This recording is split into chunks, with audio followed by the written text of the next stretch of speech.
And we're back with more News Talk Saga 960. So very glad you could join us on this edition of the Mark Bertrand Show. All right, so does he have COVID or doesn't he? I mean, 2 days ago, it was announced that Justin Trudeau, had COVID. Okay, well, sorry to hear that. Testing positive after the Americas Summit, as reported here by Reuters and everybody else. But now we hear that, wait a minute, no, he's going to another summit next week. Well, that was fast. I mean, what happened to the 14 days quarantine period? Even if it's just 10 days, that's barely enough time for him to recover from COVID. Now, we've had some suggestions on this very show by people like Dan McTeague, former member of parliament, that Justin Trudeau has been lying about having COVID. Now, why would you lie about having COVID? Why would a head of state, the leader of a country, be saying he has COVID when he doesn't have it? And people say, well, he just lies because that's just what he does. But is it possible that he got caught here? Maybe he said he had COVID, not having COVID, and then realized, oh, wait a minute, I got this summit next week. I feel fine now. I think it was a pretty quick recovery. I mean, I don't know.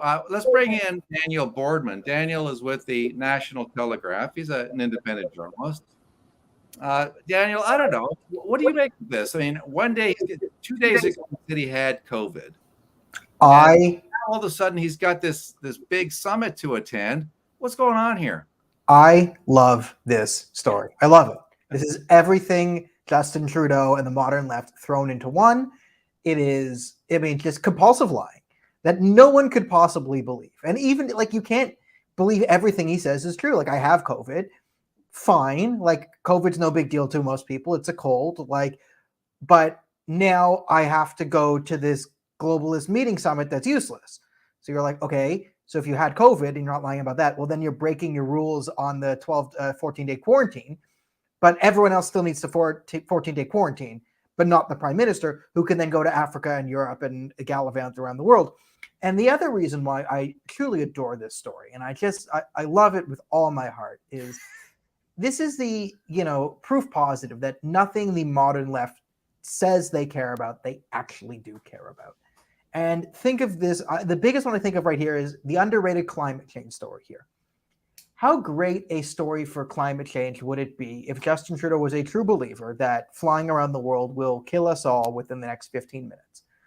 If he said, you know what, I like going to these things, but I'm going to take one for the team and the planet, and I'm going to do this on Zoom. I'm going to go to the meeting because I'm the head of state of Canada, and I'm still going to do my work when I'm sick. COVID's not that bad. I'm being responsible, and I love doing these things, but I'm going to Zoom or Skype in. I'm Skyping in, guys. Don't worry. We're not going to waste the taxpayer money flying private jets and me taking chefs and Khalistani terrorists with me. That's the old Justin Trudeau. Now I care about the planet. We're going to Zoom this one in. I'll be at the important things. I'll make a speech, but we can all do this on Zoom to save the planet. But they don't care about saving the planet. They don't actually think flying is bad or going to kill us all, because they do it to these things anyway. Like every climate meeting that the Liberals have, they all have to fly across the country to go to and hang out. And then the conclusion is flying across the country is bad and you're a bad person for doing it, right? This is like, it's so blatant. It just doesn't make any sense. I mean, okay, let's talk about this summit. Trudeau to travel to Rwanda, Germany, and Madrid for World Leaders Summit. I mean, he's going to be meeting with people, presumably who have been told that he has COVID or just had COVID, will embark. Now, here's a story. This is the story in the far left Canadian press. Is there any reference to the fact that he even had COVID? No, you won't find that in the story anywhere. It says that he will embark on a round-the-world tour next week. Around the world. So this isn't just a quickie to meet with global leaders for the Commonwealth heads of government, G7, and NATO summits. He's got to be feeling pretty darn strong to be embarking on this whirlwind tour so quickly after getting COVID. The Prime Minister's office says he will endeavor to strengthen key international partnerships with an eye to defending peace, security, human rights, and focusing on climate change, the economy, and afford. Wow, so he's going to be a very busy guy, meeting with a ton of people. Except Listen, just had COVID. There's no better place to strengthen the human I mean, rights of the world than Rwanda and Germany. Two bastions of definitely no genocides in the 20th century there. I can think of nothing bad in the 20th century that happened in neither of those two places. Um, no, it's gaslighting. Again, like we're gonna fly around, and we just had Davos last month, but now we need to fly again to Rwanda to talk about climate change, and then fly to Germany to talk about climate change, then fly to Madrid to talk about climate change, then fly home to Toronto, and the conclusion is you're a bad person. And I mean, it's I flying is posted bad. this, and somebody said, "Well, Trudeau's just doing his job here," and I'm picking on him. But look, if he's got COVID, why is he running around? Why is he gallivanting around? Okay, so here it is. There's a lady, Marty McCarrow. I don't know if that's her name. COVID self-isolation is only 10 days. It's remarkable that so many who don't support mandates, vaccinations, and travel restrictions are only interested in dissing the PM for doing his job. Well, Well, you look, if he says he's got COVID 2 days ago, well, and he's traveling next week, then that to me, the timeline doesn't work. and then And so 10 I'm days into simply last asking the positive question: test. if he is sick, if he has COVID, then why is he traveling so soon? Why? I mean, he would still have COVID. That's not 14 days because he's going to be in Rwanda, Daniel, from June the 23rd to the 25th. Then he's going to be in Schloss, Elmau, Germany, from the 26th to the 28th. 2 days ago was June the 13th. The timeline barely works there. I mean, he would still be. That's not 14 days, and he's going to be in. Well, no, it's only 8 days, 9 days that he's going to be in Rwanda. That's not 10 days. And don't these countries have restrictions for like you'd have to not had COVID within the last 2 weeks as well? Like again, he's again they'll Yeah. make exceptions for the Prime Minister of Canada. The reason why we're not considered like I think this woman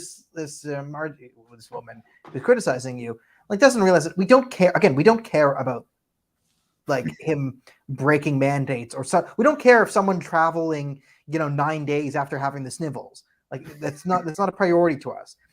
Our problem is he's imposing ridiculous laws on the rest of the country. Yeah. Is that And why he then, lifted it? Does that have something to do maybe with why he lifted the mandates? He had to do well, something here. Here he is announcing that he has COVID, and now he's got a summit. Oh, I know. I'll just make everybody forget about that, about the mandates. But I'll lift the mandates. Everybody will cheer, and then I can go to my summit. And nobody will call me on the fact that I just said I had COVID, and now I'm off to Germany and Rwanda and so Madrid. this is something I hate doing, and I always try to never accuse the prime minister of having a plan and thinking things through. So I reflexively, don't agree. I mean, I think the lifting of the mandates had a lot more to do with the industry pressure. Like, finally, all the travel industry just came out and said, this is crazy and it has to stop. Like, we're not playing games anymore. You're destroying our business. Pearson's an absolute mess. This has to stop. It's ridiculous. We're a third world country. I think the pressure, because I think it was just the Liberals were forced by the industries to be like we're going to now have to bash you publicly because we're getting flack and it's so clearly your fault. We're not playing ball anymore. I think that's what left the mandates be lifted, travel restrictions, because they still can't explain. He also traveled with COVID to Canada, right? Because apparently, I guess he was diagnosed in the United States. He had just met with Biden, who's frail. And so, okay, so he comes down with COVID, travels. And so, right there, he broke his own rules. And now he's traveling again and hasn't been quarantining for. He will not have been able to quarantine for 14 days. So let me posit something to you while we got time. Is the prime minister lying about having COVID? And if so, why would he do something like that?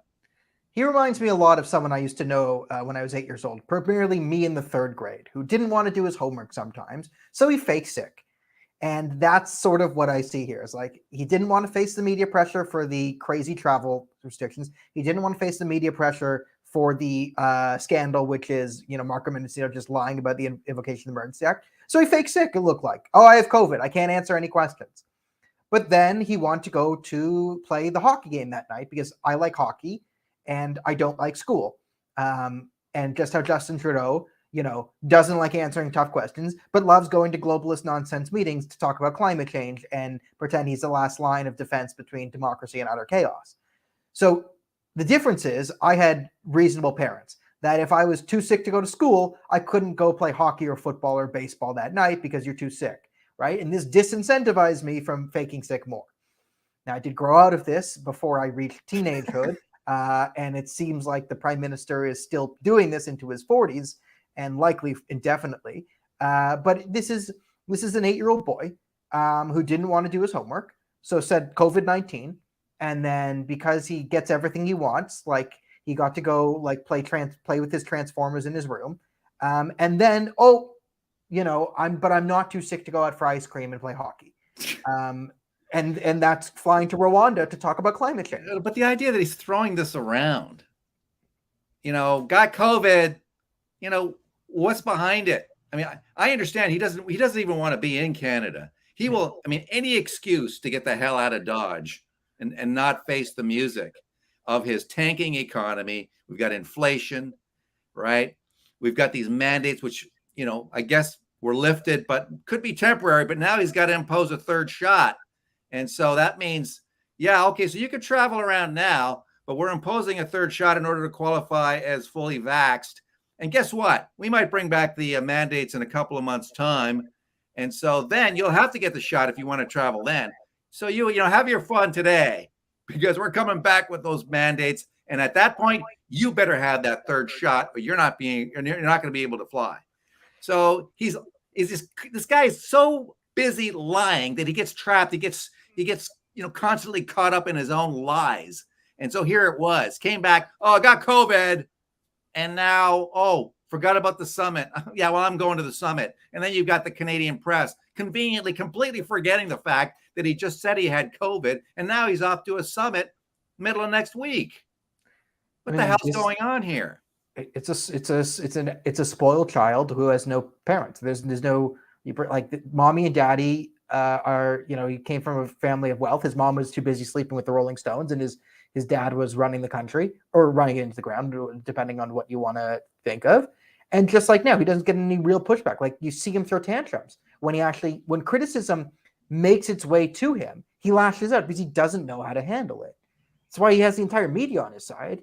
So I just don't think he comprehends that there is hypocrisy to him, because he lives in a world where I want to do what I want to do, and he does what he wants to do. And when someone points out the hypocrisy to him, it's flabbergasting. He doesn't know how to handle it. So I don't even think he realizes that he's lying and breaking his own rules. How can you not realize he's lying? I mean, either he has COVID or he does. Like, where was he diagnosed with COVID in the United States? When was he diagnosed? With a doctor, or was he just on that trip and he said, you know what, I'm just going to tell people I got COVID just because I want to take a break. I want to take a couple of days off, and I can't be bothered going to the house. And so, that's it. I got COVID. Oh, wait a minute. No, I don't have COVID. No, I got to go to Germany. I'm fine. That's okay. The bought off chimps in the media won't even report that. They won't see any issues with the fact that I just told everybody I had COVID and now I'm off to Germany.